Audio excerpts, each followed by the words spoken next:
샬롬 샬롬 샬롬 샬롬. 하나님 사랑합니다. 여러분 주 안에서 사랑합니다.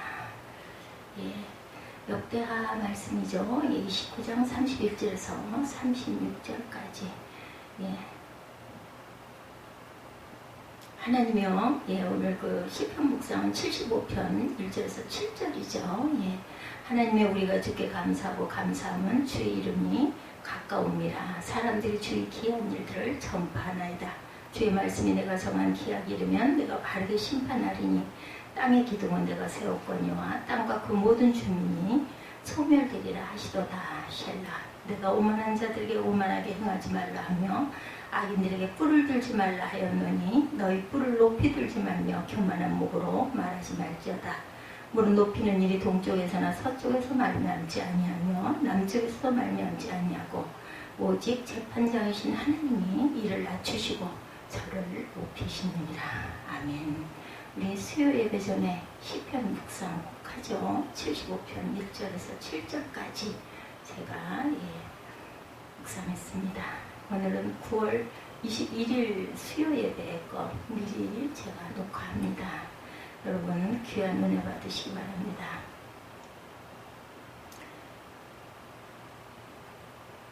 히스기야가 말하여 이르되 말하죠. 29장 31절부터 36절까지 내용에 보면 히스기야가 말하여 이르되, 그래서 히스기야 and all the people rejoiced, 이렇게 제목을 적어봤어요. 그냥 히스기야가 말하여 이르되 이렇게 풀어도 되겠죠.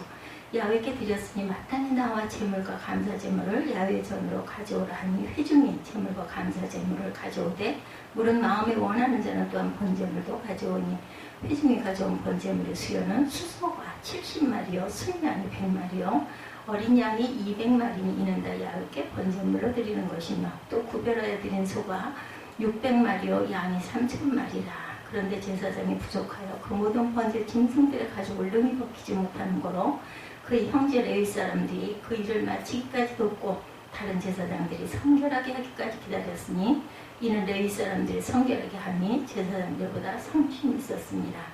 번제와 허목제의 기름과 각 번제에 속한 전제들이 많더라. 이와 같이 야훼 전에서 섬기는 일이 순서대로 갖추어 지닌다. 이 일이 갑자기 되었으나 하나님께서 백성을 위하여 예비하셨으므로 히스기야가 백성과 더불어 기뻐하였더라.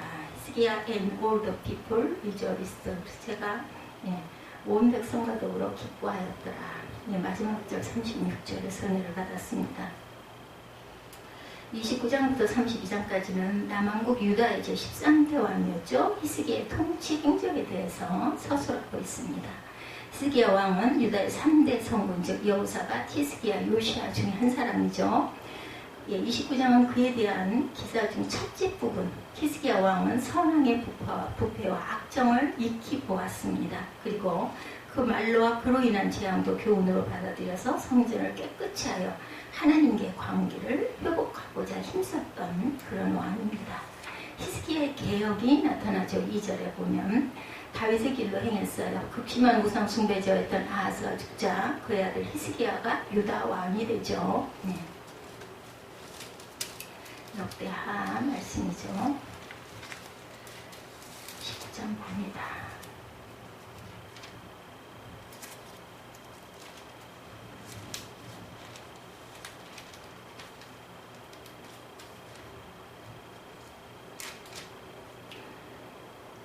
히스기야가 왕위에 오를 때 나이가 25세라 예루살렘에서 29년 동안 다스립니다. 그의 어머니의 이름은 아비야요 스가랴의 딸이더라. 히스기야가 그의 조상 다윗의 모든 행실과 같이 야훼 보시기에 정직하게 행하여, 이렇게 2절까지 고백되어 있습니다. 물론 유다의 왕들 가운데 특출한 개혁자였어요. 히스기야는 하나님 앞에서 가장 성실하고 정직하게 행했던 왕인 다윗의 길을 따르죠. 유다뿐 아니라 이스라엘 전체 열왕 가운데 다윗 왕 이후로 가장 의롭고 경건하게 살았던 사람은 히스기야와 요시야, 이 두 사람이라고 할 수 있죠. 주 하나님의 말씀대로 준행합니다. 30장 12절에 보면 역대하 하나님의 손이 또한 유다 사람들을 감동시키사 그들에게 왕과 방백들이 야훼의 말씀대로 전한 명령을 한 마음으로 준행하게 하셨더라. 성전 정화를 명하죠. 5절에 보면 예, 그들에게 이르되 레위 사람들아 내 말을 들으라. 이제 너희는 성결하게 하고 너희 조상들의 하나님 야훼 전을 성결하게 하여 그 더러운 곳을 성소에서 없애라. 우리 조상들이 범죄하여 우리 하나님 야훼 보시기에 악을 행하여 하나님을 버리고 얼굴을 돌려 야훼 성소를 등지고 낭식문을 닫으며 등불을 끄고 성소에서 분향하지 아니하며 이스라엘 하나님께 번제를 드리지 아니하므로 야훼께서 유다와 예루살렘에 진노하시고 내버리사 두려움과 놀람과 비웃음거리가 되게 하신 것을 너희가 똑똑히 보는 바라. 이로 말미암아 우리의 조상들이 칼에 엎드러지며 우리의 자녀와 아내들이 사로잡혔느니라. 이제 이스라엘의 하나님 야훼와 더불어 언약을 세웠고 명렬한 노를 우리에게서 떠나가게 할 마음이 내게 있노니. 10절까지 이렇습니다. 11절에 내 아들들아 이제는 게으르지 말라. 야훼께서 이미 너희를 택하사 그 앞에 서서 수송들어 그를 섬기며 분향하게 하셨느니라. 주께서 이름을 두신 곳이 바로 성전이죠. 네, 열왕기상 9장 3절에 야훼께서 그에게 이르시되 내 기도와 내 간구가 내가 들었은즉 나는 내가 건축할 이 성전을 거룩하게 구별하여 내 이름을 영원히 그곳에 두며 내 눈길과 내 마음이 항상 거기에 있으리라. 하나님께서 이렇게 말씀하셨어요. 예. 성전 문을 닫는 아하스에 대해서 역대 28장 24절에 아하스가 하나님의 전의 기구들을 모아 하나님의 전의 기구들을 부수고 야훼 전 문들을 닫고 예루살렘 구석마다 제단을 쌓고 유다 각 성읍에 산당을 세워 다른 신에게 분향하여 그의 조상들의 하나님 야훼를 진노하게 하였더라. 네, 이렇게 나오고 있습니다. 아하스가 이렇게 악한 그런 행적을 만들었죠. 유다 왕국의 파국이 무엇이었는지 히스기야는 잘 알죠. 그래서 그는 부친 아하스가 폐쇄해버린 성전의 문들을 다시 열고 그리고 정성을 다해서 안팎을 정결케 수리하도록 명한 거죠. 그 과정에서 우선 그는 제사장과 레위인들을 모읍니다. 하나님 보시기에 합당한 제사장들과 레위인들을 성전의 광장에 불러 모은 히스기야는 개혁의 다윈성과 그에 따른 행동 지침을 이렇게 하달하죠. 하나님께서 진노하신 까닭을 상기하죠. 6절에서 8절까지 또한 역대하 28장 24절에도 이렇게 24, 5절에도 말씀하고 있죠. 예, 유다 각 성읍에 산당을 세워 다른 신에게 분향하여 그의 조상들 하나님 야훼를 진노하게 하였다. 이렇게 말씀하고 있습니다. 하나님께서 진노하신 까닭이 6절에서 8절까지 제가 읽었습니다. 예, 그래서 8절에 보니 야훼께서 유다와 예루살렘에 진노하시고 내버리사 두려움과 놀람과 비웃음거리가 되게 하신 것을 너희가 똑똑히 보는 바라. 그래서 그런 과거에 대한 반영을 강력히 촉구합니다. 하나님은 까닭 없이 매로 때리시는 분이 아니고 모든 것을 다 아시는 하나님은 행위에 따라 징계하신다. 야훼의 견을 등지죠. 에스겔 8장 16절에도 그가 또 나를 데리고 야훼 성전 안뜰에 들어가시니라. 보라 야훼 성전 문 곧 현관과 제단사에서 약 25명이 야훼 성전을 등지고 낯을 동쪽을 향하여 동쪽 태양에게 예배하더라. 우상을 숭배하죠. 역대 24장 18절에 그의 조상들의 하나님 야훼 전을 버리고 아세라 목상과 우상을 섬겼으므로 그 죄로 말미암아 진노가 유다와 예루살렘에 임하니라. 우상 숭배를 하는 것, 태양을 예배하는 것 모두가 다 우상 숭배입니다. 그래서 성전이 정화됩니다. 12절에 호응하는 레위인들의 그런 말씀이 있죠.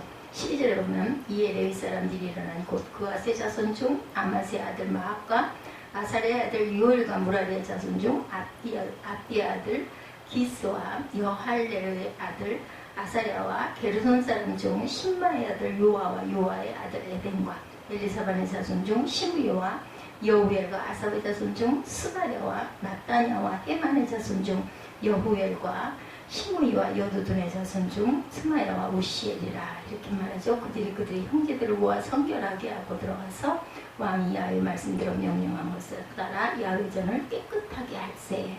제사장들도 야훼 전 안에 들어가 깨끗하게 하여 야훼 전에는 모든 더러운 것을 끌어내어 야훼 전 뜰의 이름에 레위 사람들이 바로 바깥 기드론 시내로 가져갔더라. 이렇게 성결하게 하죠. 예, 34절에도 나옵니다. 29장 34절에 그런데 제사장이 부족하여 그 모든 번제 짐승의 가죽을 능히 벗지 못하는 거로 그의 형제 레위 사람들이 그 일을 마치기까지 돕고 다른 제사장들이 성결하게 하기까지 기다렸으니 이는 레위 사람들이 성결하게 하니 제사장들보다 성심이 있었습니다. 아주 그 정성이 있었다라는 거죠. 성심.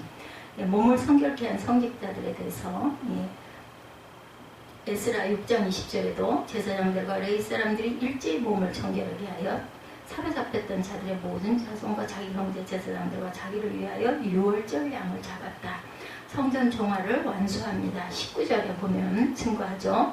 아하스 왕이 있어 범죄할 때 버린 모든 그릇들도 우리가 정돈하고 성결하게 하여 야훼 제단 앞에 좋은 날이다 하니라. 히스기야 왕이 일찍 일어나 성읍의 귀인들을 모아 여호와의 전에 올라가서 수송아리 7마리와 순양 7마리와 어린 양 7마리와 순염소 7마리를 끌어내었다가 나라와 성소와 유다를 위하여 속죄 제물로 삼고 아론의 자손 제사장들을 명령하여 야훼 제단에 드리게 하니 이에 숫소를 잡으매 제사장들이 그 피를 받아 제단에 뿌리고 순양을 잡으매 그 피를 제단에 뿌리고 또 어린 양들을 잡으매 그 피를 제단에 뿌리고 속죄 제물들을 순염소들을 왕과 회중 앞에서 끌어오매 그들이 그 위에 안수하고 제사장들이 잡아 그 피를 속죄소에 삼아 제단에 뿌려 온 이스라엘을 위하여 속죄하니 이는 왕이 명령하여 온 이스라엘을 위하여 번제와 속죄제를 드리게 하였느니라. 왕이 레위 사람들을 여호와의 전에 두어 다윗과 왕의 선견자 각과 선지자 나단이 명령한 대로 재금과 빛과 수금을 잡게 한 이는 여호와께서 그의 선지자들을 이렇게 명령하셨습니다. 레위 사람은 다윗의 악기를 잡고 제사장 나팔을 잡고 선매 히스기야가 명령하여 번제를 제단에 드릴세 번제 드리기를 시작하는 동시에 야훼의 시로 노래하고 나팔을 불며 이스라엘 왕 다윗의 악기를 울리고 온 회중이 경배하며 노래하는 자들은 노래하고 나팔 부는 자들은 나팔을 불어 번제를 마치기까지 이릅니다. 제사 드리기를 마치며 왕과 그와 함께 있는 자들이 다 엎드려 경배하니라. 아멘. 이렇게 2명씩 6명으로 구성이 되어 있는 레위 지파의 세 가문, 각 2명씩 6명, 엘리사반의 가문에서 2명, 음악을 맡은 세 가문, 아삽, 헤만, 여두둔이죠. 2명씩 6명으로 구성돼서 레위 지파 14명의 지도자를 중심으로 그 가게에 속한 모든 레위인들이 성전 정화 작업에 동참을 합니다. 그가 세 자손에 대해서도 12절에 레위 사람들이 일어나니 하고 말씀하고 있죠. 엘리사반의 자손도 13절 14절에 헤만의 자손 중 여후엘과 신무이와 여두둔의 자손 중 스마야와 우시엘이라. 그래서 자신을 성결케 하죠. 또 하나님의 성전을 성결케 하기 앞서 먼저 이 일을 해야 할 레위 사람들의 성결이 요구되죠. 교회가 충분한 영적 능력을 유지하기 위해서는 먼저 지도자들과 봉사자들의 성결케 되어야 합니다. 만일 이들이 부패하면 교회 갱신은 기대할 수가 없죠. 성결케 한 레위 사람들 34절에 있었죠. 이제 제사장이 부족하여 모든 번제 짐승들의 가죽을 능히 벗기지 못하는 거로 형제 레위 사람들이 이를 마치기까지 돕고 다른 제사장들이 성결하게 하기까지 기다렸으니 이는 레위 사람들이 성결하게 하니 제사장들보다 성심이 있었더라. 아까 제가 읽어드렸어요. 야훼 말씀대로 모두 준행하죠. 성소 안에 더러운 것들을 다 쓸어냅니다. 성결하게 더러운 것을 성소에서 없앱니다. 속죄제를 드리죠. 24절에 보면 성전의 복과 정화 작업이 끝나자 히스기야는 각종 제사제 대회 회복을 시도하죠. 히스기야 왕이 하나님께 드린 속죄제는 과거의 민족적인 죄, 하나님을 떠나 음란하듯이 우상을 섬겼던 죄에 대한 속죄였습니다. 우리의 신앙생활에서 가장 중요한 것은 속죄라는 것. 왜냐하면 그것은 신앙의 시작이고 목적이며 완성이기 때문이죠. 성도는 다른 부차적인 것에 매달리거나 마음을 쏟을 것이 아니라 우리의 죄 문제에 대해 가장 심각하게 관심을 기울여야 할 줄 믿습니다. 회중을 위한 속죄제 레위기 4장 14절이죠. 그 범한 죄를 깨달으면 회중은 수송아지를 속죄제로 드릴지니 그것을 회막 앞으로 끌어다가 회중의 장로들이 야훼 앞에서 그 수송아지 머리에 안수하고 그것을 야훼 앞에서 잡을 것이요. 범한 죄에 대한 속죄 레위기 4장 26절에 그 모든 기름은 화목제 제물의 기름같이 제단 위에서 불사를 지니 이같이 제사장이 그 범한 죄에 대하여 그를 위하여 속죄한 즉 그가 사함을 얻으리라. 야훼께 찬양과 경배를 드리죠. 28구절에 속죄제를 드릴 동안 히스기야는 악기와 시로 하나님을 찬양합니다. 희생제물이 타는 동안 레위 사람은 다윗과 아삽이 지은 시로 야훼를 찬송하죠. 그들이 하나님을 찬양할 때 하나님께서 헌제를 통해 사용하도록 명한 악기를 동원하여 찬송을 합니다. 그리고 제사를 마친 후에는 왕과 모든 사람이 경배했다 이렇게 나오죠. 28절 29절에 그래서 귀인들과 더불어 예루살렘을 명령하여 다윗과 선견자 아삽의 시로 야훼를 찬송하게 하매 그들이 즐거움으로 찬송하고 몸을 굽혀 예배하니라. 이에 히스기야가 말하 이르되 너희가 이제 스스로 몸을 깨끗하게 하여 야훼께 드렸으니 마땅히 나와 제물과 감사 제물을 야훼 전으로 가져오라 하니 회중이 제물과 감사 제물을 가져오되 물은 마음에 원하는 대로는 또 한 번 번제물도 가져오니 회중이 가져온 번제물의 수에는 숫소가 70마리, 순양이 100마리, 어린 양이 200마리 있는다. 야훼께 번제물로 드리는 것이다. 구별하여 드린 소가 600마리, 양이 3000마리라. 그런데 제사장이 부족하여 모든 번제 짐승의 가족을 벗기지 못하는 고로 형제 레위 사람들이 그 일을 마치기까지 돕고 다른 제사장들을 성결하게 하기까지 기다렸으니 레위 사람들이 성결하게 하면 제사장보다 성신이 있었더라. 그렇게 34절에 번제와 화목제의 기름과 각 번제 속한 전제물들이 많더라. 이와 같이 여호와의 전에서 섬기는 일이 순서대로 갖추어지니라. 일이 갑자기 되었으나 하나님께서 백성을 위하여 예비하셨으므로 히스기야가 백성과 더불어 기뻐하였더라. 29장의 내용은 전부 성결케 하고 번제를 드리고 또한 신령으로 찬양하는 그러한 그 내용들이죠. 역대하 8장 14절에도 다윗이 전에 명한 것, 솔로몬이 그의 아버지 다윗의 규례를 따라 제사장들의 반열을 정하여 섬기게 하고 레위 사람들에게도 직분을 맡겨 매일의 일과대로 찬송하며 제사장들 앞에서 수종하게 하며 문지기들에게 그 반열을 따라 강문을 지키게 하였으니 이는 하나님의 사람 다윗이 전에 이렇게 명령하였습니다. 신령한 노래로 구별된 자들 있죠. 역대상 25장 1절에도 다윗이 군대 지휘관들과 더불어 아삽과 헤만과 여두둔의 자손 중에서 구별하여 섬기게 하되 수금과 비파 재금을 잡아 신령한 노래를 하게 하였으니 이 직무대로 일하는 자의 수요는 이러하니라. 그래서 마지막 기뻐하는 히스기야와 백성들의 모습이 36절에 그죠? 갑자기 되었으나 하나님께서 백성을 위하여 예비하셨으므로 히스기야가 백성과 더불어 기뻐하였더라. 모두 다 기뻐하는 그 노래로 감사로 끝나죠. 하나님의 예비와 백성의 기쁨이 같이 이 일이 갑자기 되었으나 백성을 위하여 예비하셨으므로 히스기야와 백성과 더불어 기뻐하였더라. 아멘. 그래서 우리 제목이 그렇게 나와서 히스기야 and all the people rejoiced. 그랬었더라. 위대한 역사는 마음에 원한다고 해서 이루어지는 것이 아니라 올바른 길에 서서 올바른 목표를 향해 몸소 나아가서 성취할 수 있다는 것. 히스기야는 바로 그와 같은 사람이었고 하나님 보시기에 훌륭한 역사의 발자취를 남깁니다. 그러므로 성도는 히스기야의 삶과 신앙을 본받아 이 시대에 꼭 필요한 사람이 되셔야 할 줄 믿습니다. 본받을 만한 감사의 사람이 되어야 되겠죠. 미국의 행크스라는 사람은 광산에서 일하다가 두 손과 두 눈을 한꺼번에 잃은 그런 사람입니다. 너무나 절망해서 자살을 생각했다고 그래요. 그때 예일대학의 유명한 교수가 설교한다는 소문을 듣고 거기에 참석을 합니다.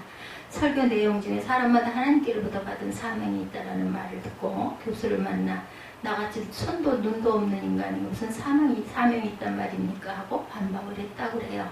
교수님이 그대에게는 아직 입과 귀와 발이 있지 않습니까? 라고 반문하셨다고 그러죠. 눈과 손은 없을지라도 지금 있는 것을 가지고 하나님의 영광을 나타낼 수가 있다는 겁니다. 그 말이 끝난과 동시에 행크스는 정광 같은 희망을 발견하고 예수님을 영접하고 회개하고 입과 귀, 발을 남겨주신 것에 대해서 하나님께 감사한 후에 스탠포드 대학에 입학해서 최선을 다해 공부함으로 미국의 대강연자 가운데 1인자가 되었다고 합니다. 어찌하니 감사할 수 있겠습니까? 그렇죠? 여러분도 우리는 손과 발과 입과 눈과 코와 귀가 다 있지 않습니까? 우리가 감사를 빼앗기면 춤추는 자는 사단이라는 것을 잊지 마십시다. 매트 헨리 목사님은 감사하는 사람 진흙 속에 살면서도 그것을 은혜로 한다. 그 이유는 보석은 진흙 속에서도 보석이 됩니다. 이렇게 말했다고 그러죠. 감사하지 못할 일이 생기면 범사에 감사하라신 말씀으로 풀고 감사할 수 없는 환경에 처해지면 기도로 해결하십시다. 감사하며 순종하는 자에게는 야훼 이레의 축복이 기다리고 있다는 것.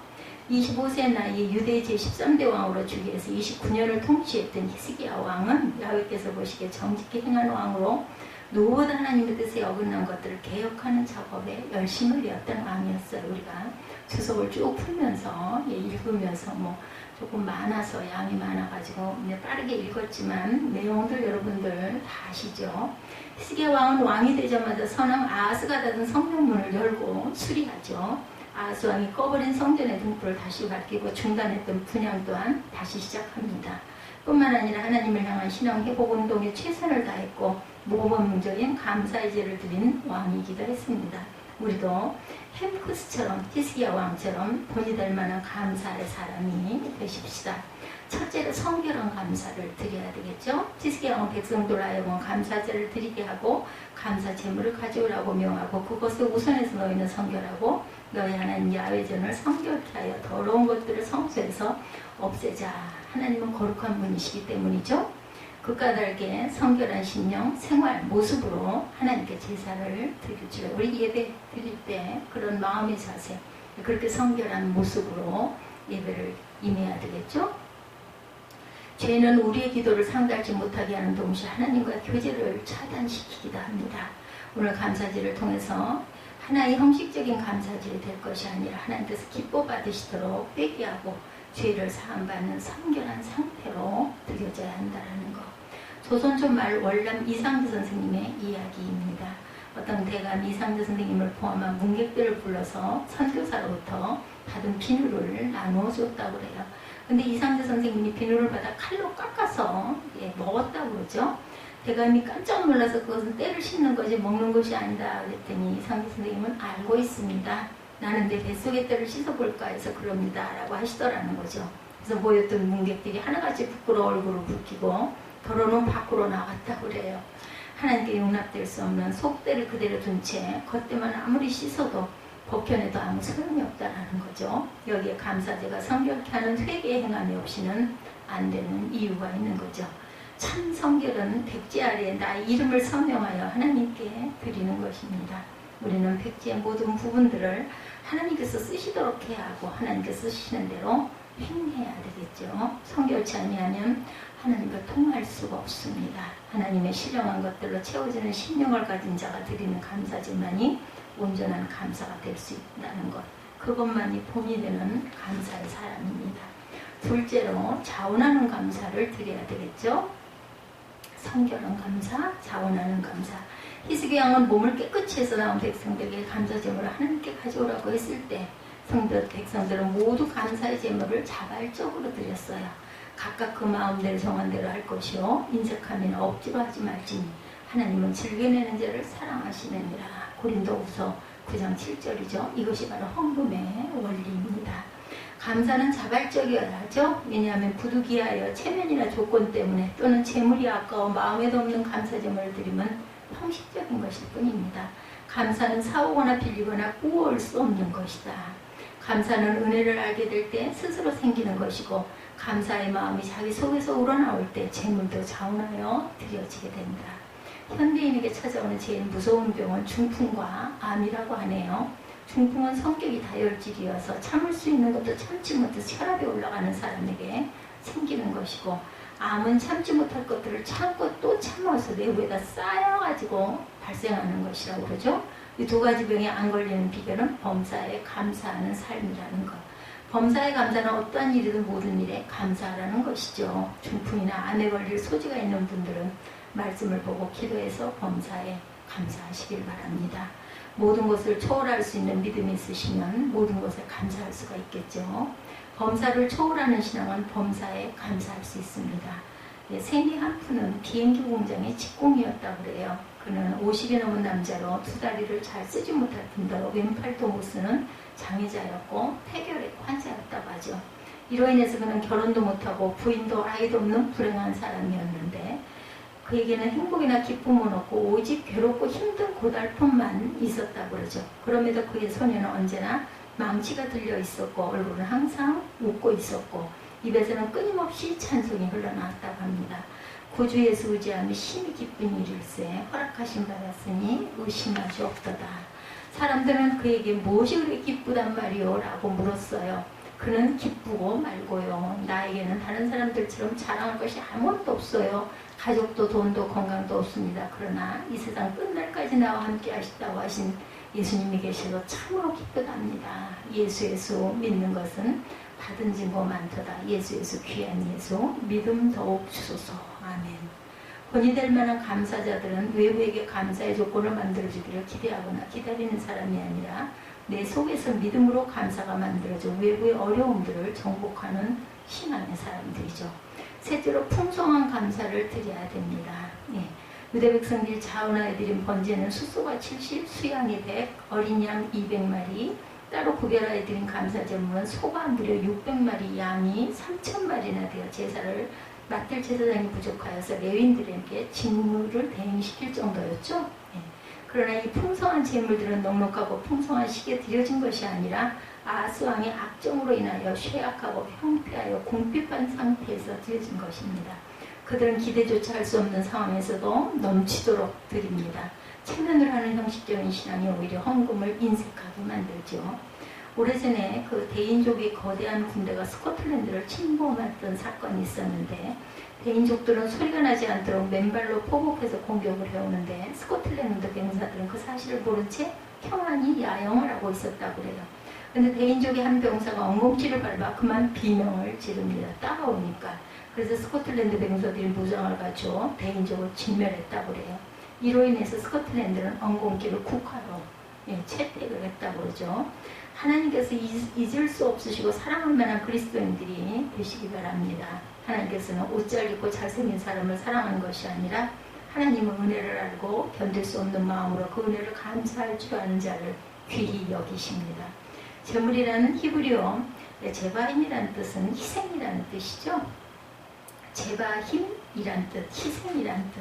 히스기야 왕과 그 백성들의 풍성한 감사제 속에 그들의 희생이 들어있었다는 것입니다. 가장 무게가 많이 나가는 감사의 제물은 희생이 떨리는 넘치는 감사였다. 하나님께 대한 풍요는 곧 자신에게 돌아오는 복이라는 것. 내가 지금 어떤 문제가 있다면 지금이 최선을 다하여 감사할 때임을 알아야 합니다. 그것만이 문제의 해결이죠. 오늘 내가 하나님을 감사로 섬기면 하나님께서는 내일의 나를 돌봐주실 줄 믿으시기 바랍니다. 이제 우리의 신앙은 벌써 또 감사절 이야기가 되지 말고, 감사절이 되었구나, 또 감사절, 이것이 아니고 감사절이 되었구나, 그런 그 기쁨의 축제가 되도록 해야 되겠죠. 감사의 기쁨이 넘치는 저와 여러분들 추수 감사절이 물론 한 2달, 2-3달 남았지만 어쨌든 우리가 감사할 때는 이런 마음으로 감사해야 되겠죠. 사진을 찍으면 배경에 따라 사람이 나오듯이 나의 삶의 배경을 감사로 하면 감사의 사람이, 불평을 하면 불평의 사람이 나타나게 된다는 것. 본이 될 만한 감사의 사람들은 언제나 감사의 신앙을 배경으로 해서 축복으로 삶을 마감한다는 것. 그리스도인들에게 있어 감사란 그리스도인임을 나타내는 표시이죠. 일본의 테레사로 불리는 다마키 여사는 평생을 나병 환자들을 돌보며 살다가 자신도 감염됩니다. 그녀는 병의 증세가 나타나자 눈썹이 빠지면서 눈썹의 고마움을 알았다고 그래요. 먼지가 눈에 들어가 이렇게 고통스러울 줄을 몰랐다. 그렇죠. 우리가 당해봐야 알아요. 아무렇지도 않든 그냥 별로 느끼지 못했던 것들이 자신이 그것이 결실이 됐을 때 그때 느끼게 되죠. 우리가 마스크 늘 쓰고 다니죠. 얼마나 답답합니까? 우리 이런 거 상상도 못했죠. 그러다 보니까 자유롭게 다니던 그때가 너무 그립지 않습니까? 공기와 맑은 물, 그죠? 마음껏 뛰어다니고 옹달샘에서 물을 손바닥으로 퍼서 먹기도 했는데 요즘에는 절대로 그럴 수 없죠. 얼마나 자유하고 얼마나 좋았는지, 그 공기가 얼마나 아름다운 것인지를 지금 우리는 느낍니다. 가진 것으로만 가져야만 감사하는 것이 아니고 잃어버리고 없어져도 감사할 수 있는 감사자가 본받을 만한 감사의 사람이라는 것. 눈썹을 가지고 있으면서도 눈썹 주신 것을 감사할 수 있는 자가 된다면 그보다 더 큰 축복은 없죠. 그거 아무도 못 느꼈을 것이죠. 근데 그분은 느낀 거죠. 누구에게나 본이 될 만한, 본받을 만한 풍성한 감사자가 모두 다 되시기를 주님의 이름으로 축복합니다.